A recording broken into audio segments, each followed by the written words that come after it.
C'est Rick. Il vole avec une compagnie africaine. L'avion est vieux. Il ignore qu'un crash est imminent. Le fuselage métallique craque. Le plastique des murs se décolle. Les lampes vacillent. Un bruit sec et un fracas éclatent. Une partie du fuselage se déchire. Le vide aspire le contenu de la cabine. Passagers, valises, sièges. Tout chute vers le bas. Rick est en chute libre à 10 000 mètres. Il fait -50. L'air raréfié brûle ses poumons. Ses oreilles se bouchent, son visage se crispe. Le vent déchire. Rick ne peut ni respirer, ni penser. Dans cette panique, son cerveau se souvient d'une chose étrange. Il a lu l'histoire d'une hôtesse de l'air ayant survécu à une chute similaire. Et c'est vrai. Rick comprit qu'il y avait une chance. Il fallait s'accrocher à cette idée. Intuitivement, il étend ses bras et ses jambes. Il essaye de stabiliser sa chute.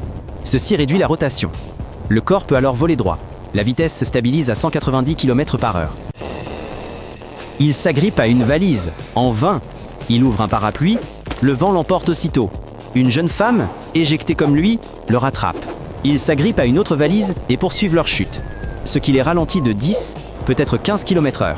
Mais le courant d'air les sépare, Rick se retrouve seul. Altitude 7 km. La température est tombée à -35. L'oxygène se raréfie. Rick a du mal à respirer. Sa vision se trouble. Les objets passent comme dans le brouillard. Rick peine à comprendre. Il tremble intensément d'hypothermie. Ses doigts s'engourdissent, sa peau ne sent plus rien. Il saisit à peine les objets qui défilent. Mais son adrénaline est au maximum. Il ne perd pas conscience. Rick comprend qu'il ne doit pas paniquer. En bas, dans l'air, un plaid se déploie, ouvert par le vent. Rick tombe dessus, s'y plaque la poitrine et glisse. Il attrape les coins et tire vers le haut. Le dôme s'ouvre. Il ralentit à 130 km/h environ. Mais après quelques secondes, ses mains lâchent et le tissu s'arrache. Le plaid disparaît. Rick continue sa chute. Plus bas, il aperçoit un panneau de fuselage arraché. Il se précipite et s'y accroche au dernier moment. Il s'y allonge sur le ventre, le corps tendu. Le panneau crée une résistance, stabilisant sa chute. Il ne tourne plus. Pour la première fois, il peut regarder en bas. Altitude de 4000 mètres. L'air épaissit. La résistance augmente et ralentit la chute. Rick le sent et veut l'utiliser. Le cerveau travaille vite. Il n'y a pas de peur. Il y a concentration sur la survie. Rick comprend qu'il n'a plus peur de rien.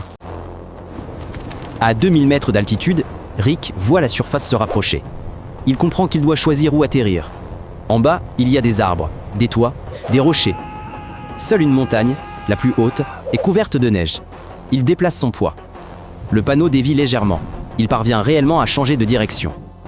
Il commence à manœuvrer, comme sur un snowboard. Il trouve le bon angle. Une rafale de vent le soulève. Elle le propulse directement dans un entonnoir de neige blanche. Silence. De loin, seul un cratère géant est visible. 30 minutes plus tard, les secours arrivent. Ils trouvent Rick grâce à sa crête rose. Chambre d'hôpital. Rick est plâtré, bandé, sous perfusion. Fracture, commotion, gelure. Mais il est vivant. C'est de la pure chance. Abonnez-vous à Rick. Il vous surprendra encore.